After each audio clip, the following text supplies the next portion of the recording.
अब आप लोगों की तरफ से कोई सवाल हो तो वो तो प्रोग्राम आ गया है, आपको कापी मिल जाएगी, उपलब्ध करा देंगे पीसीसी से।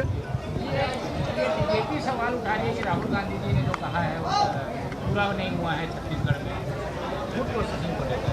देखिए, भारतीय जनता पार्टी वालों को समझ ही नहीं आता। उनको बड़े जो 4-5 उद्योगपति हैं उन्हीं के विकास के बारे में समझ आता है।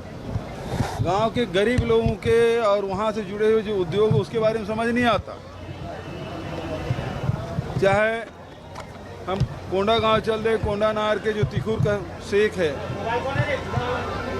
यदि दंतेवाड़ा चल रहे हैं तो इमली कैंडी है, महुआ का पेय है, शरबत है, या महुआ का कुकीज़ है, ये उनको दिखाई नहीं देगा। हम लगातार वैल्यू एडिशन कर रहे हैं, चाहे माइनर फॉरेस्ट प्रोड्यूस का भी हो, चाहे वो फलों का हो, चाहे वो चावल का हो।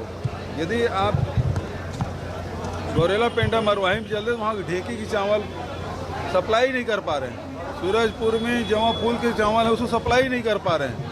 कोदो कुटकी इसके शासन में काल में कभी बिकता नहीं था, न देश में उसका समर्थन मूल्य है। हमने न केवल समर्थन मूल्य घोषित किया बल्कि उससे उपार्जन भी कर रहे हैं और उसके प्रोसेसिंग यूनिट भी लगाए हैं। तो ये लगातार ग्रामीण क्षेत्र के अर्थव्यवस्था बदलने वाली जो काम है वो लगातार चल रहा है, जो इनके समझ में नहीं आने वाला है। जी, कल दिल्ली में बड़े नेताओं से मीटिंग है, उसके बाद मैं सीधा गोरखपुर जाऊंगा।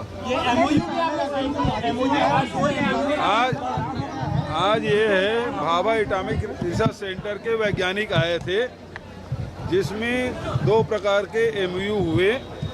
पहला, जिसमें गोबर से जो बिजली बनाने वाली जो यूनिट है वो हमको सप्लाई करेंगे। दूसरा, जो हमारे फल है, सब्जी है, वो ज़्यादा दिन तक के प्रिजर्व रहे, उसका भी एमओयू किए हैं। जैसे मान लो आलू है, प्याज है, अंकुरित हो जाते हैं, उसके बाद उसकी कोई कीमत रह नहीं जाती, तो उसको विकिरण के माध्यम से उसे रोका जा सकता है।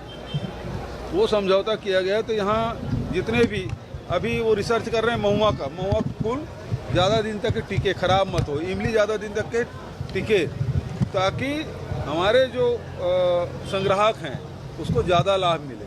तो यही सब चीज़ें हैं जो आम जनता के आय बढ़ाने वाली है। भारतीय जनता पार्टी समझ नहीं आएगा।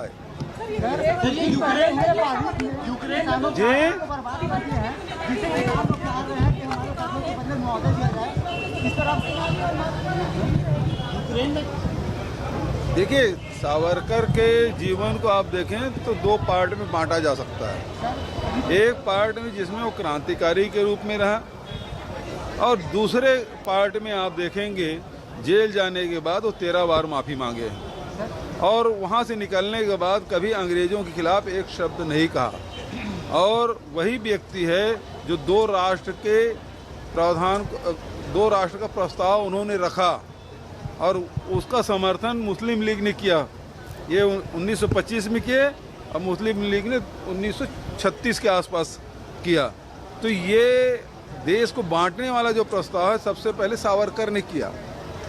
तो अब इसको समझना होगा, सावरकर को पूरा पढ़ ले, उसके बाद बात करें। ये छात्र आ रहे हैं, क्या वापसी को लेकर लोगों के लोग वहाँ पर हैं, कोई चर्चा हो पाई या कोई आ रहे हैं? देखिए, कल मैं केंद्रीय विदेश मंत्री से बात मैंने की।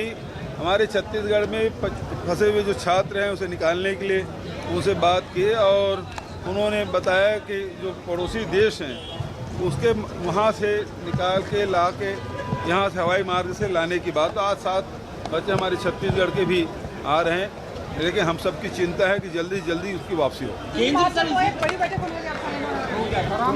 भाई जितने नए लोग पकड़े